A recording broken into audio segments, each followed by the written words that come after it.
Music, it's the lifeblood. It's like lifeblood of the people. Like oil is to Saudi Arabia.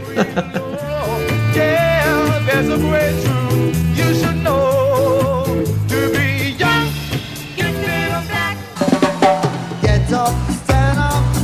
Did you hear? Stand up for your right one more time. No one in their wildest dreams would ever have thought that a small island like Jamaica has now been able to create a music that is part of the mainstream. You stand up. We need it, we must have it. For your right. You get up, stand up. Oh, you bring the woman access to your villa. Just for son of witness, all of your clean on your pillar. You better watch your back before she turn into a killer.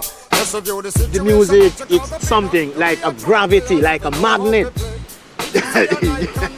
It insists to hold on to you. She came and you tell her, baby, no way. I've been touched by an angel.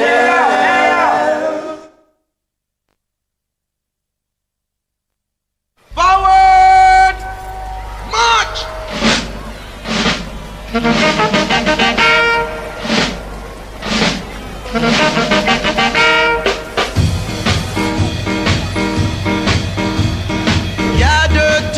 On August 5th, 1962, Princess Margaret finally pulled down the Union Jack after more than 300 years of British rule in Jamaica. The soundtrack to this newfound freedom was the first truly Jamaican music, the newly invented ska. Lord is still with you.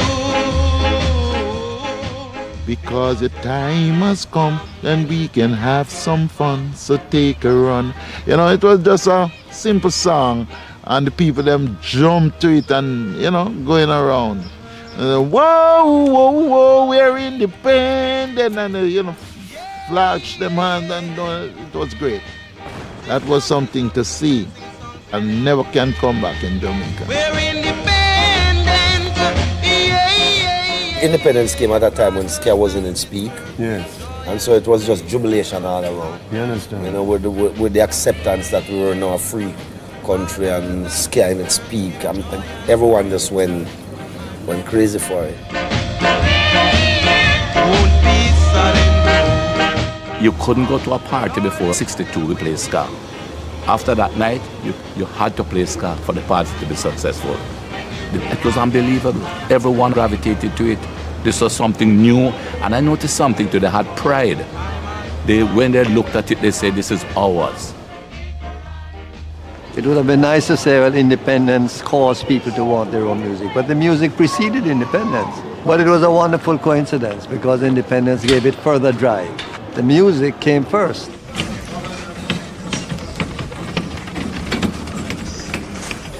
The story of modern Jamaican music starts in the early 1950s in the poorer areas of downtown Kingston with the emergence of a uniquely Jamaican phenomenon, still at the heart of the music 50 years later, the sound system.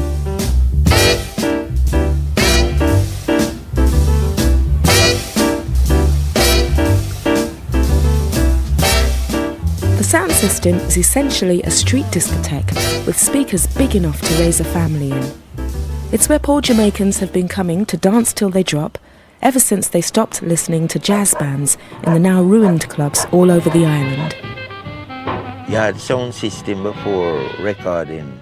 You have the Jamaica music started off with orchestra dance.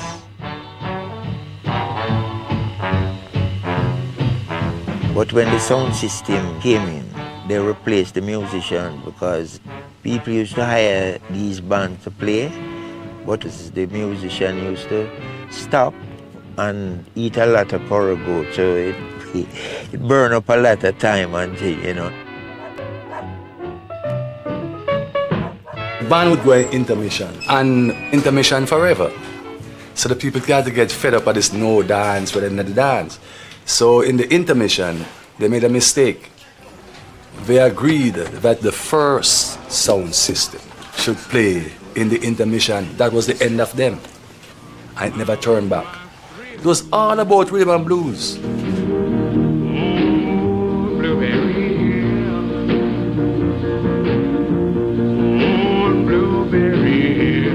As the 1950s rolled on, The music of Fats Domino, Ray Charles and Louis Jordan was streaming into the island from Southern American radio stations just over 90 miles away. And with the sound systems blasting it out most nights of the week, downtown Kingston went dance crazy.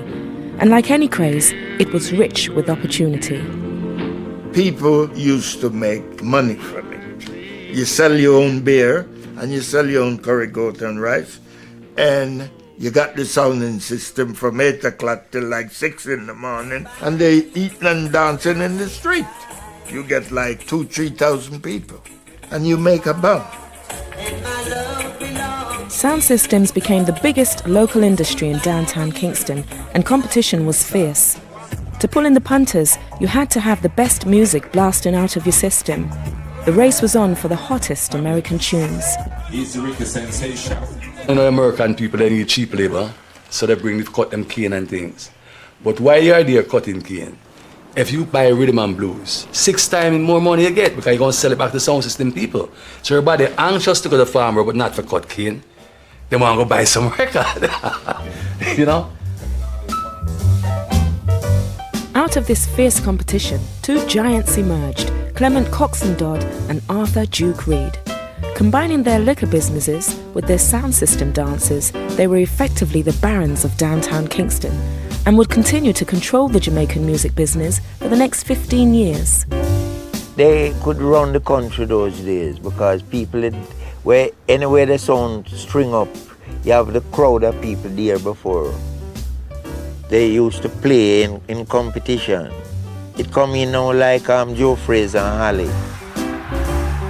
Duke Reid is the man who go on this dance and him go to the gate and him get everybody out of the gate money for coming on and dance, you know?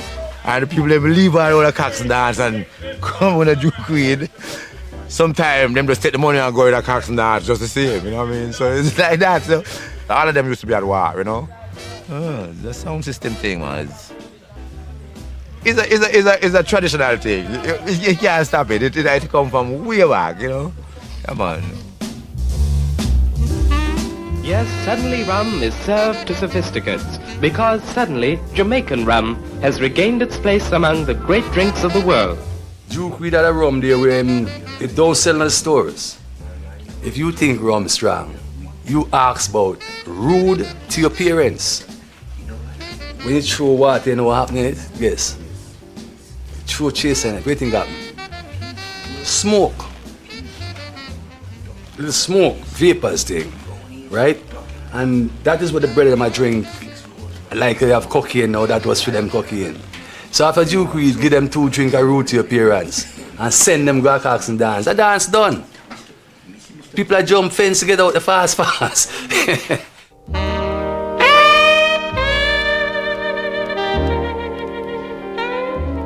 Duke Reid, he had a program on the radio, I think 4:30 on a Saturday afternoon called Treasure Isle Time. They would advertise the liquor business, and then he would, on those programs, they would play newly made Jamaican records. Decided to drink some more, but when I look at the clock, it was 3:45. To promote their sound systems, Reid and his competitors had turned to record producing by the end of the 50s, but not as we know it today. They had no intention of selling records to anyone else.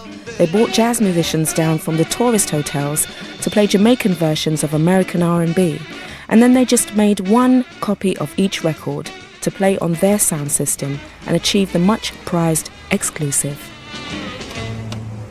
We start imitating the rhythm and blues songs like say Smiley Lewis or Professor Longyear or Louis Jordan, and those kind of beat. We tried to imitate it. It didn't turn out that way, so we decided to keep this as our own type. That's how that can come in.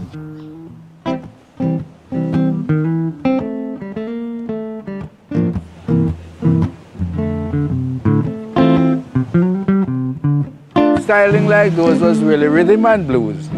What we did to this rhythm and blues is like you'd be doing 1, 2, 3, 4, 1, 2, 3, 4. But the scanner we change it to 1, 2, 3. And then it's more 2, 4, 2, 4 instead of 1.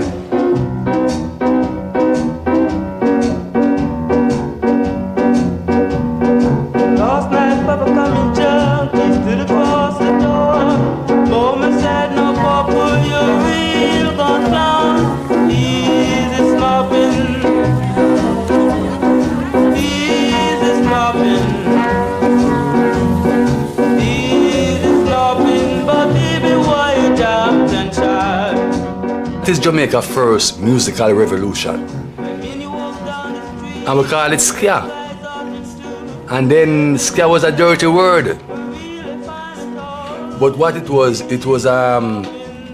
terribly influenced by Jamaican activities of the people, you know. Culture of Jamaica was pushed into it. And when the people took it on that fast, right, they just grabbed to it because it was them.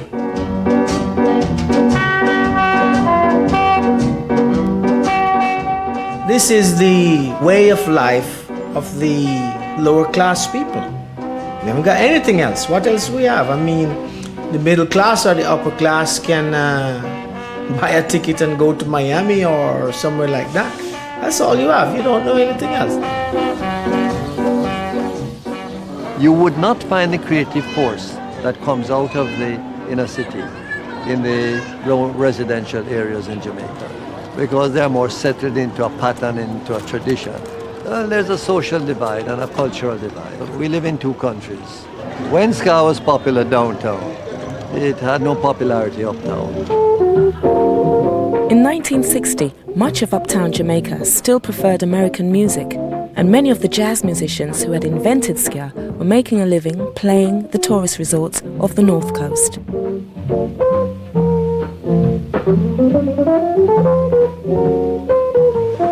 I used to have a serious type of class prejudice in those days, let's call it that way.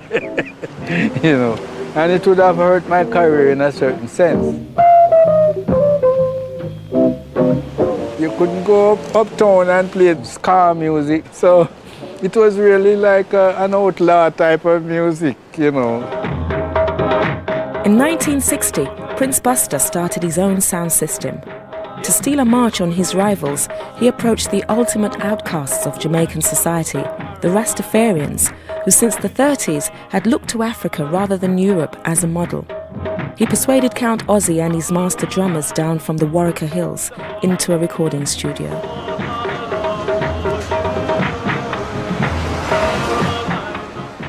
In those days, if you say it's a Rasta, all the avenues blocked for you now. And when I make Carolina, that give the Rasta, whole Rasta speak. Because now, them, it was not the music world, them could play upon sound system. And if you play upon sound system on the island, everybody go and hear you. In the early years in Jamaica, the Rastafarian community went under so much pressure, you know. At one stage, I think there was a decree in Jamaica.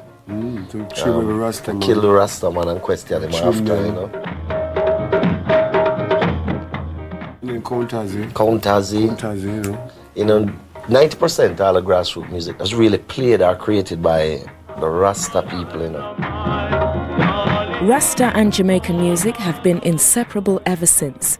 Even at the independence celebrations, Count Ozzy and his troupe were part of the pageant laid on for Princess Margaret, whose reaction remains unrecorded.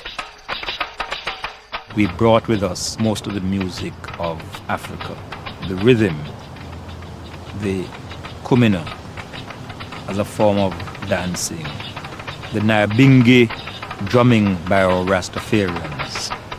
To that has been fused some of the jazz influences emanating from our sisters and brothers in New Orleans.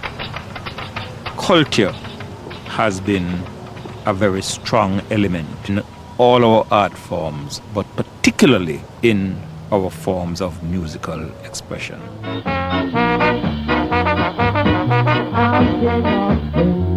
A Lord of Lords in this land. No more back talk from any of you, 'cause I'm king from the beginning. I was made king. Lion says, I am king and I reign. What it developed from was calypso. Lion says, I am king and I reign.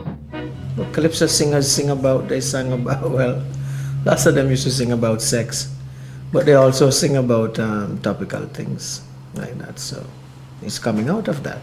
You want to know what's going on, I mean, you listen to the songs. It is a kind of folk music. Our country contested at the Lyceum the title Miss World. They numbered 40. I'm crowning you myself. The emerging nation was full of optimism, and with prosperity increasing, everybody wanted to own the ska records that up until now they only had heard on the sound systems.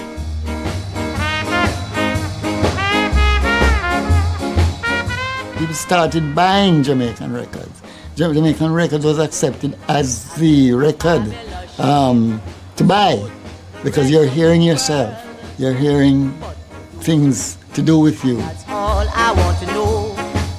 Eager to capitalize on this new market, the sound system operators reinvented themselves as record companies. Prince Buster's Voice of the People, Duke Reid's Treasure Isle, and initially the top label Coxsone, run by the taciturn Clement Dodd. He was the first to realize that you could make a living beyond the sound system. With his profits, he set up the legendary Studio One, the first recording studio in Jamaica to be owned by a black man. Studio One was a permanent place that people recorded almost every day. We were always free to go there and record whenever we feel like. And these are the kind of facilities that you got that made it a special place, because it's like home, musically.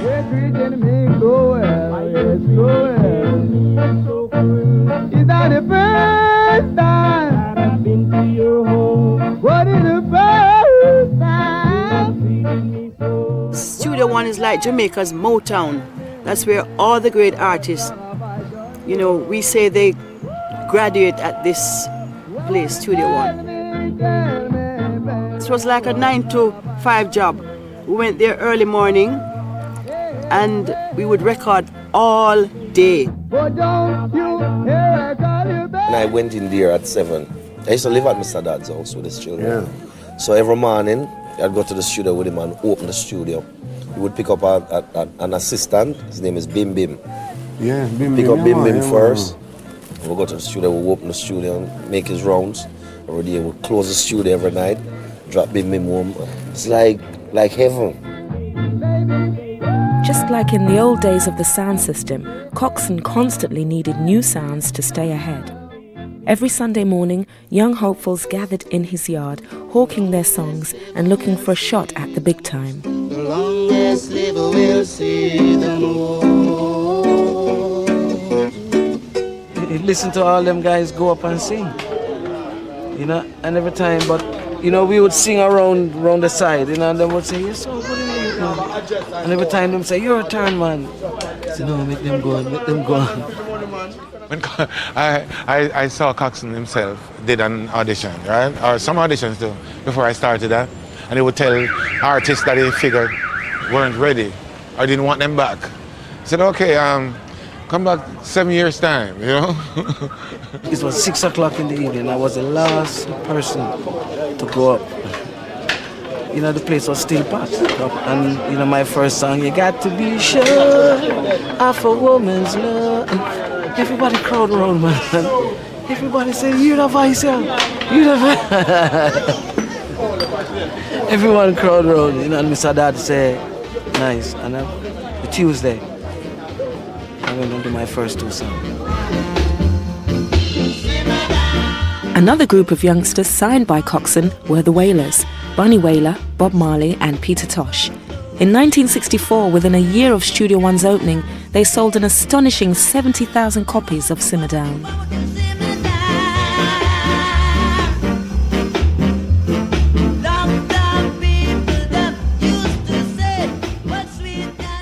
Trenchtown. It was vibrant with a lot of activities. The place was like a, what do you call it, like a Piccadilly, like Hollywood. Music as being the center of attraction. Everybody was singing like a family. So if the Soulettes have a recording, You'd have Bob, Peter Bunny, Delroy, you know, guys from the Paragons, everybody would come to give background support.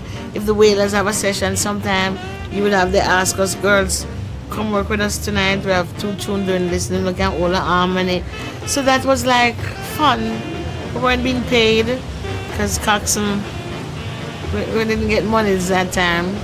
Sometimes we get money to buy us a patty or cocoa bread, and if we're going on Fridays, we would get a pound or 30 shilling or something like that.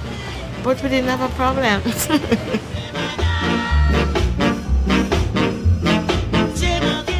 It was a very productive period in Jamaica's musical history.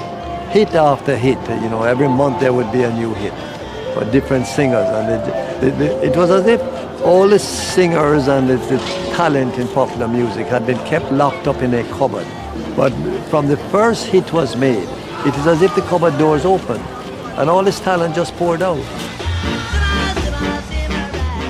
Studio One's music was made downtown for downtown people. The musicianship necessary wasn't that easy to achieve if you were poor in Kingston, but luckily there was also a downtown academy. If Studio One was Motown, the Alpha Boys School was the Juilliard School of Music.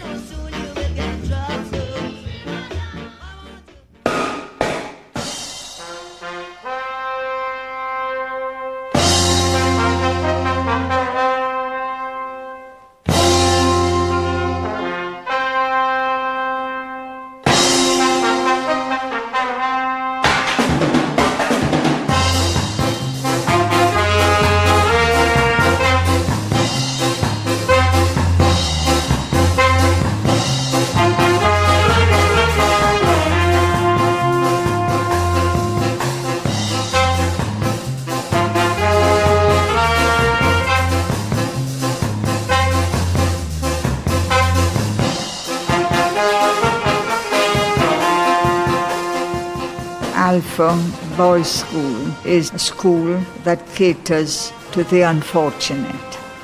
It teaches them trades that they can earn a living after they leave here, and some go abroad. I think you met Rico Rodriguez, he's a trombonist. My mother couldn't handle me no more, and that's the way I end up in Alpha. Maybe she feel I'm more protected up there.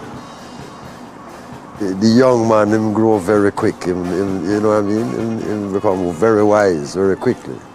You understand? Yeah. Cause life, tough life, you know. Life hard. Okay. And out of poverty bringeth wisdom, you understand?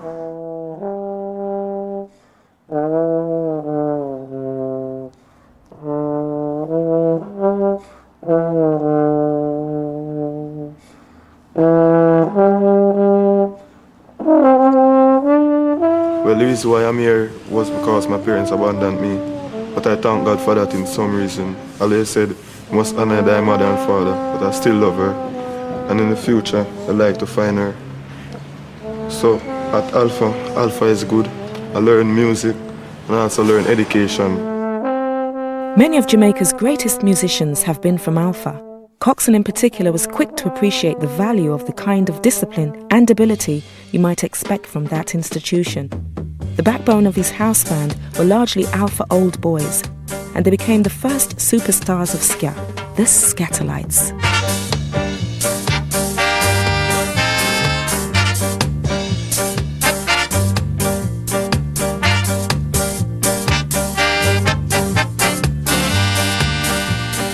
Oh yes, the Scatterlights.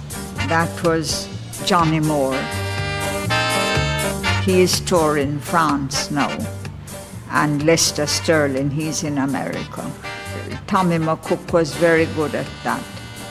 He was a saxophonist.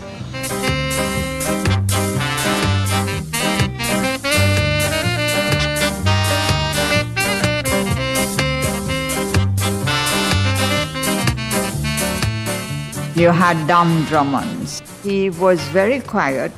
He loved his instrument. And when he was still in school, he was about the best trombonist in Jamaica.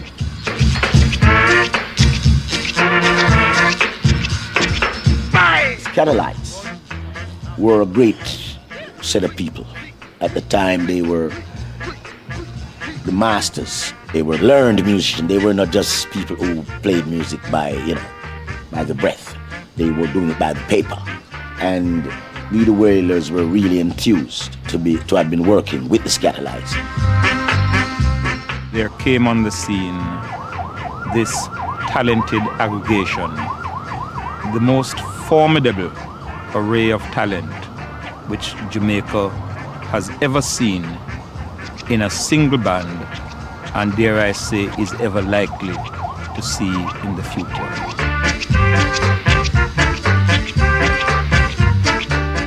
They were it. Anywhere they played. For dances, the place would be ram jam. We play at a place one night and see the place loaded with people and a woman come and dance the scat. And I'm watching that woman dance and we see she kick back. And when we finish playing go out, I hear the woman die. They take her out, she scans her till she dropped down and dead. Serious thing, man. What's the ska killer? Yeah, man. Yeah, man. Scatterlight carry a heartbeat. Yeah. Yeah, man. The 2 years after independence, with the Scatterlights at their peak, was the golden age of Jamaican ska. But the foundations of the band were shaky. They became frustrated with the insularity of the Jamaican music scene, and more significantly, Don Drummond, the band's greatest genius, was slowly losing his mind. Drummond's virtuoso trombone playing lay at the heart of the Scatterlights' greatest moments.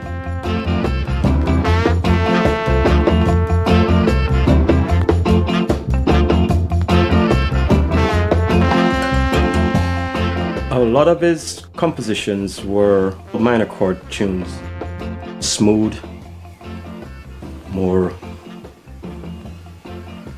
melodic kind of flow, while Rico would be more brassy and more like orchestrated, like, to the beat. Don slides with it. Drummond took ska to new heights of virtuosity. He had a unique style with a disturbing emotional undertow that reeked of Africa and mirrored the demons in his head. He got in friendship with this lady, and he didn't like her dancing, and so that brought a sort of a bone of contention between them. Jealousy and the lack of material and career advancement built up disastrously in the mind of the introspective Drummond. And on New Year's Eve 1964, he killed his girlfriend Margarita. I used to say to myself, I wonder if he's really guilty of doing that act. But they found him guilty, and then they placed him in the madhouse, Bellevue that is. And after a while, he had some altercation with somebody there, or with people there, or some fuss, and he died. I was sorry to hear, because he was such a great musician, very, very great, regardless of how mad he was. Without Don Drummond, the Scatterlights were never quite the same again. And anyway, musicians couldn't make that much money in Jamaica. To make a living, many of the most talented musicians joined the thousands of other Jamaicans on the boat to England.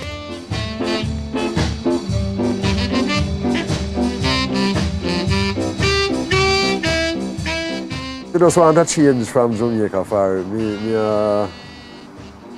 I play music long time and I really play with no band or nothing, so coming to England, try out my luck. Give them some broth without any bread.